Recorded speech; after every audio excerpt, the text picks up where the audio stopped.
आज 22/12/2020 की वाणी है।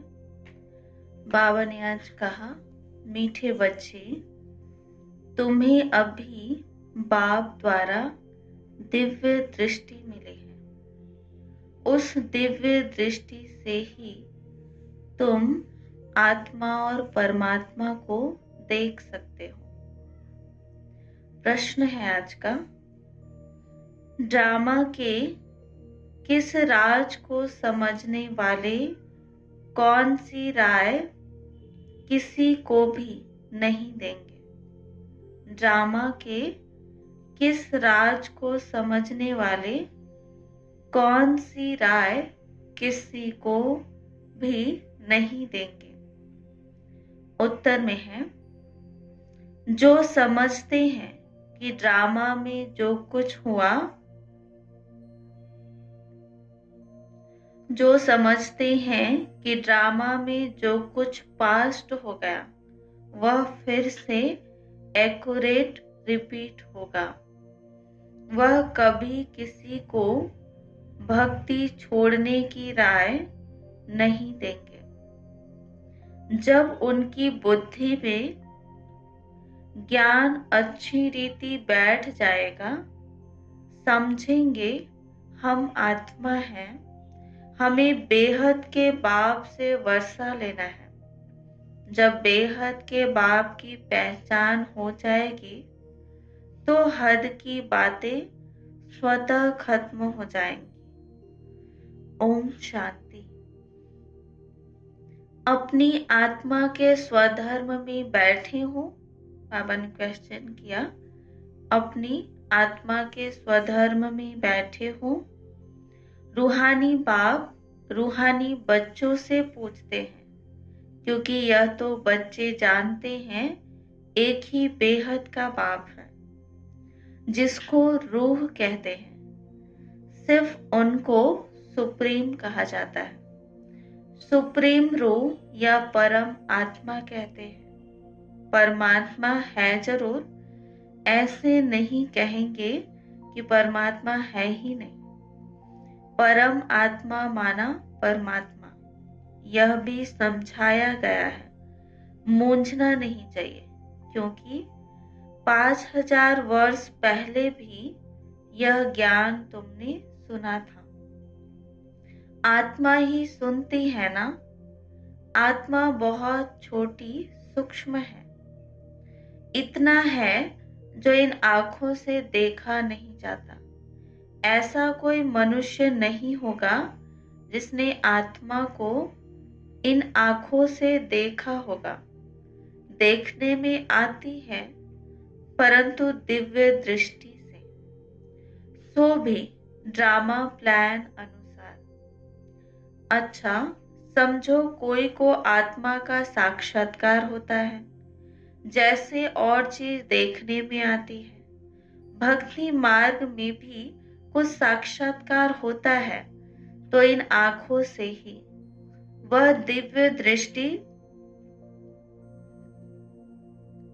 दिव्य दृष्टि मिलती है जिससे चैतन्य में देखते हैं। आत्मा को ज्ञान चक्षु मिलती है जिससे देख सकते हैं, परंतु ध्यान में।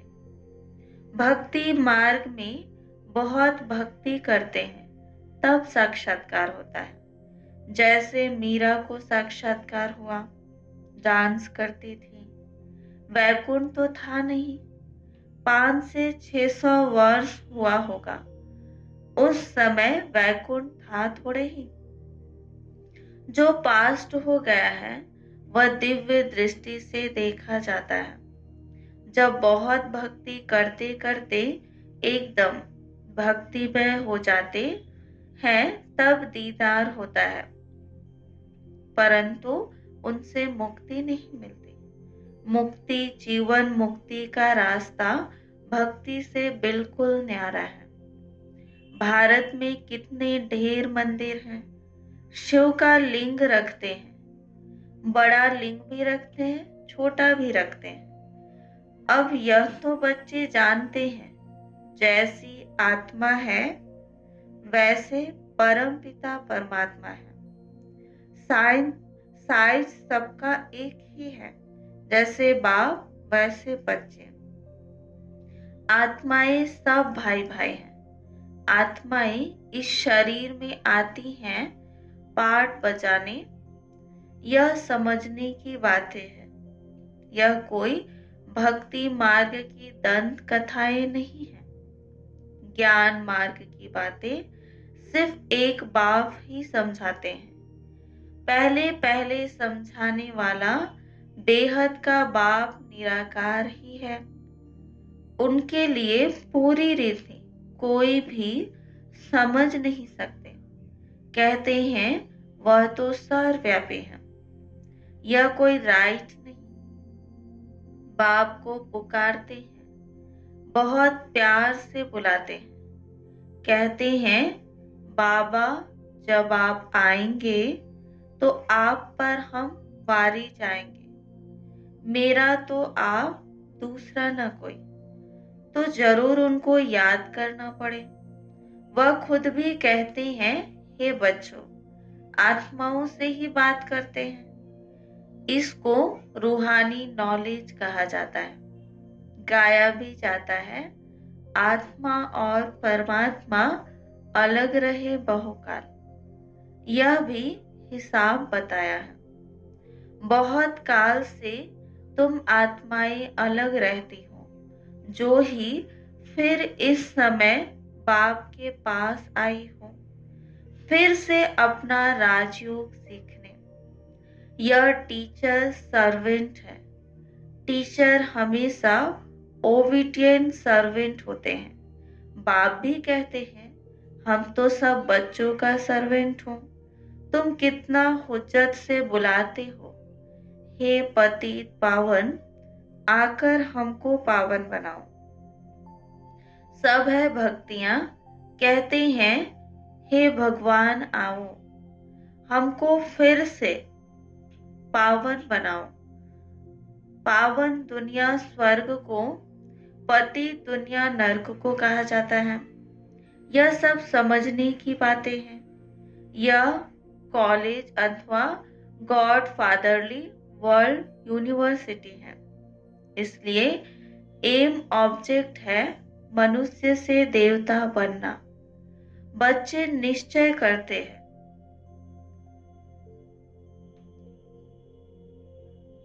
बच्चे निश्चय करते हैं हमको यह बनना है।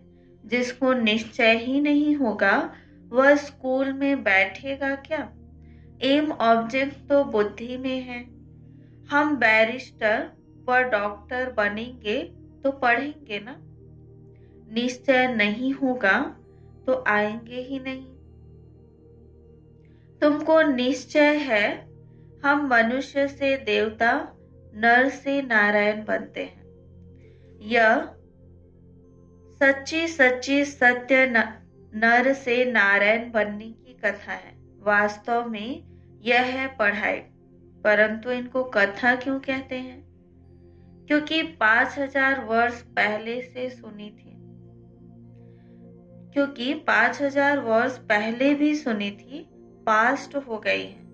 पास्ट को कथा कहा जाता है। यह है नर से नारायण बनने की शिक्षा।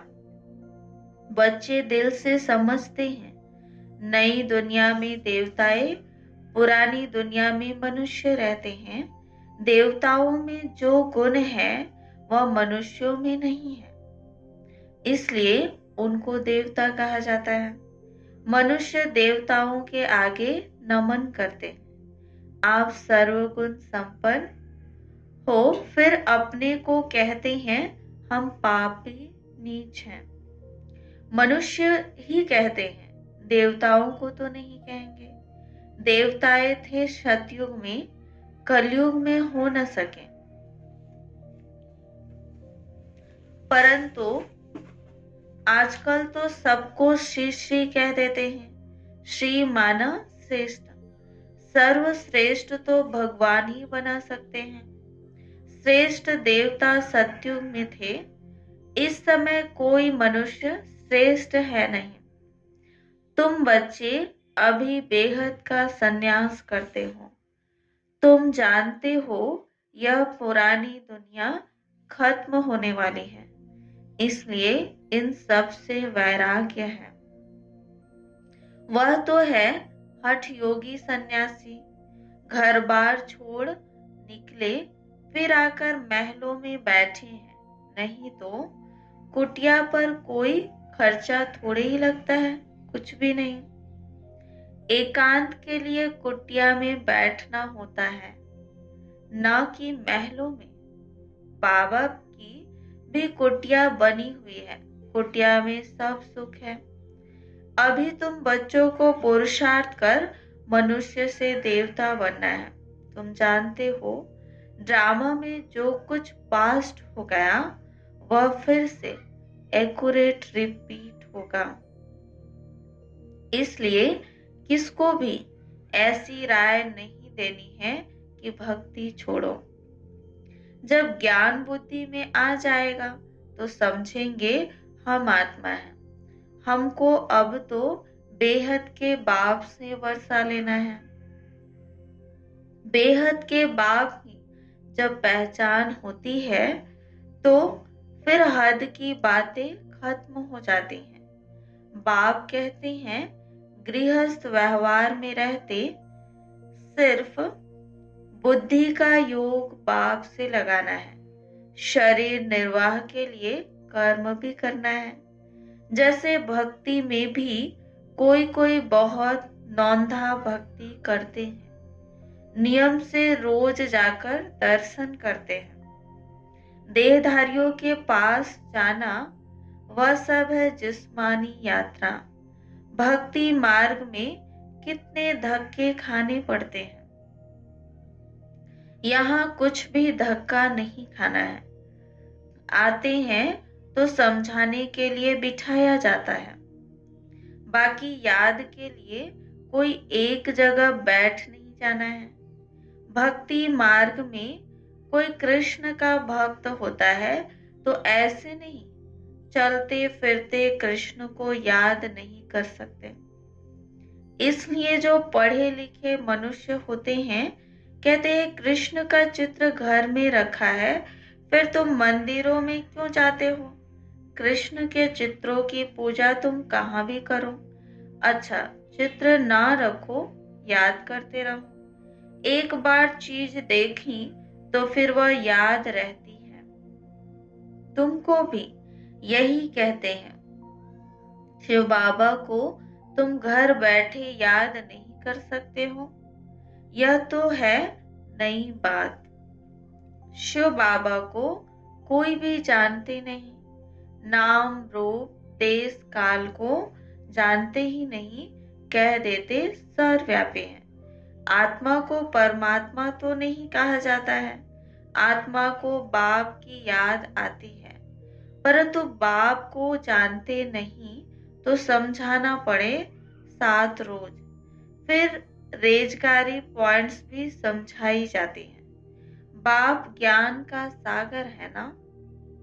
कितने समय से सुनते आए हो, क्योंकि नॉलेज है ना। समझते हो हमको मनुष्य से देवता बनने की नॉलेज मिलती है। बाप कहते हैं तुमको नई नई गुह्य बातें सुनाते हैं। मुरली तुमको नहीं मिलती है तो तुम कितना चिल्लाते हो। बाप कहते हैं तुम बाप को तो याद करो। मुरली पढ़ते हो फिर भी भूल जाते हो। पहले पहले तो यह याद करना है मैं आत्मा हूँ। इतनी छोटी बिनती हूँ, आत्मा को भी जानना है। कहते हैं इनकी आत्मा निकल दूसरे में प्रवेश किया। हम आत्मा ही जन्म लेते लेते अब पतित अपवित्र बने हैं। पहले तुम पवित्र गृहस्थ धर्म के थे। लक्ष्मी नारायण दोनों पवित्र थे, फिर दोनों ही अपवित्र बने। फिर दोनों पवित्र होते हैं तो क्या अपवित्र से पवित्र बने? या पवित्र जन्म लिया? बाबा ने क्वेश्चन किया कि फिर दोनों ही अपवित्र बने, फिर दोनों पवित्र होते हैं, तो क्या अपवित्र से पवित्र बने या पवित्र जन्म लिया? बाप बैठ समझाते हैं कैसे तुम पवित्र थे, फिर वाम मार्ग में जाने से अपवित्र बने हो। पुजारी को अपवित्र, पूज्य को पवित्र कहेंगे। सारे वर्ल्ड की हिस्ट्री, ज्योग्राफी तुम्हारे बुद्धि में है। कौन कौन राज्य करते थे, कैसे उनको राज्य मिला, यह तुम जानते हो और कोई नहीं जो जानता हो। तुम्हारे पास भी आगे यह नॉलेज रचता और रचना के आदि मध्य अंत की नहीं थी। गोया नास्तिक थे, नहीं जानते थे। नास्तिक बनने से कितना दुखी बन जाते हैं। अब तुम यहाँ आए हो यह देवता बनने, वहां कितने सुख होंगे। दैवी गुण भी यहाँ धारण करने हैं। प्रजापिता ब्रह्मा की औलाद भाई बहन ठहरे ना। क्रिमिनल दृष्टि जानी नहीं चाहिए, इसमें है मेहनत। आंखें बड़ी क्रिमिनल हैं, सब अंगों से क्रिमिनल है आंख। आधा कल्प क्रिमिनल, आधा कल्प सिविल रहते हैं। सतयुग में क्रिमिनल नहीं रहती है। आंखें क्रिमिनल हैं तो असुर ख्यालात हैं। बाप खुद कहते हैं मैं पतित दुनिया में आता हूँ। जो पतित बने हैं उनको ही पावन बनाना है। मनुष्य तो कहते हैं यह अपने को भगवान कहलाते हैं। झाड़ में देखो एकदम तमो प्रधान दुनिया के अंत में खड़ा है, वही फिर तपस्या कर रहे हैं। सतयुग में लक्ष्मी नारायण की डिनाइस्टी चलती है। संवत भी इन लक्ष्मी नारायण से गिना जाएगा। इसलिए बाबा कहते हैं लक्ष्मी नारायण का राज्य दिखाते हो तो लिखो, इससे 1250 वर्ष के बाद त्रेता। शास्त्रों में फिर लाखों वर्ष लिख दिए हैं। रात दिन का फर्क हो गया ना।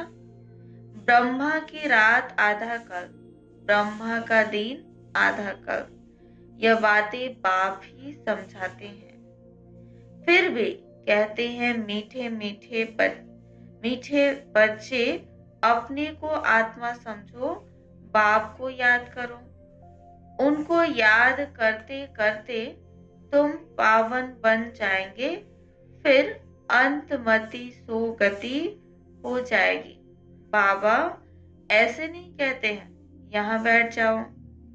सर्विसेबल बच्चों को तो बिठाएंगे नहीं। सेंटर्स, म्यूजियम आदि खोलते रहते हैं। कितने को निमंत्रण बांटते हैं। आकर गॉडली बर्थ राइट विश्व की बादशाही लो। तुम बाप के बच्चे हो। बाप है स्वर्ग का रचयिता, तो तुमको भी स्वर्ग का वर्षा होना चाहिए। बाप कहते हैं मैं एक ही बार स्वर्ग की स्थापना करने आता हूँ। एक ही दुनिया है जिनका चक्र फिरता रहता है। मनुष्य की तो अनेक मतें, अनेक बातें हैं। मतांतर कितने हैं। इसको कहा जाता है अद्वैत मत। झाड़ कितना बड़ा है, कितनी टालियां निकलती हैं, कितने धर्म फैल रहे हैं। पहले तो एक मत, एक राज्य था, सारे विश्व पर इनका राज्य था। यह भी अभी तुमको मालूम पड़ा है। हम ही सारे विश्व के मालिक थे, फिर 84 जन्म भोग कंगाल बने। अभी तुम काल पर जीत पाते हो। वहां कभी अकाले मृत्यु होता नहीं। यहाँ तो देखो, बैठे बैठे अकाले मृत्यु होती रहती है। चारों तरफ मौत ही मौत है। वहां ऐसे नहीं होता, पूरी एज लाइफ चलती है। भारत में प्यूरिटी, पीस, प्रॉस्पर्टी थी। 150 वर्ष एवरेज आयु थी। अभी कितनी आयु रहती है? ईश्वर ने तुमको योग सिखाया है तो तुमको योगेश्वर कहते हैं। वहां थोड़े ही कहेंगे। इस समय तुम योगेश्वर हो, तुमको ईश्वर राजयोग सिखा रहे हैं। फिर राजेश्वर बनना है। अभी तुम ज्ञानेश्वर हो, फिर राजेश्वर अर्थात राजाओं का राजा बनेंगे। अच्छा, मीठे मीठे सिकिलधे बच्चों प्रति माता पिता बाप दादा का याद प्यार और गुड मॉर्निंग। रूहानी बाप की रूहानी बच्चों को नमस्ते। हम रूहानी बच्चों की रूहानी बाप दादा को याद प्यार, गुड मॉर्निंग और नमस्ते नमस्ते नमस्ते। धारणा के लिए मुख्य सार है। पहला पॉइंट है, आंखों को सिविल बनाने की मेहनत करनी है। बुद्धि में सदा रहे, हम प्रजापिता ब्रह्मा के बच्चे भाई बहन हैं। क्रिमिनल दृष्टि रख नहीं सकते। सेकंड पॉइंट में है, शरीर निर्वाह अर्थ कर्म करते बुद्धि का योग एक बाप से लगाना है। हद की सब बातें छोड़ बेहद के बाप को याद करना है। बेहद का सन्यासी बनना है। वरदान है आज का, सदा अतीन्द्रिय सुख के झोले में झूलने वाले सतयुग की सर्व अलौकिक प्राप्तियों से संपन्न भव। सदा अतीन्द्रिय सुख की झोले में झूलने वाले संगम युग की सर्व अलौकिक प्राप्तियों से संपन्न भव। डिटेल है, जो बच्चे अलौकिक प्राप्तियों से सदा संपन्न हैं, वो अतीन्द्रिय सुख के झूले में झूलते रहते हैं। और जैसे जो लाडले बच्चे होते हैं उनको झूले में झुलाते हैं, ऐसे सर्व प्राप्ति संपन्न ब्राह्मणों का झूला अतीन्द्रिय सुख का झूला है। इसी झूले में सदा झूलते रहो। कभी भी देह अभिमान में नहीं आना। जो झूले से उतरकर धरती पर पांव रखते हैं वो मैले हो जाते हैं। ऊंचे से ऊंचे बाप के स्वच्छ बच्चे सदा अतीन्द्रिय सुख के झूले में झूलते, मिट्टी में पांव नहीं रख सकते। स्लोगन है आज का, मैं त्यागी हूं, इस अभिमान का त्याग ही सच्चा त्याग है। मैं त्यागी हूं, इस अभिमान का त्याग ही सच्चा त्याग है। अच्छा, ओम शांति।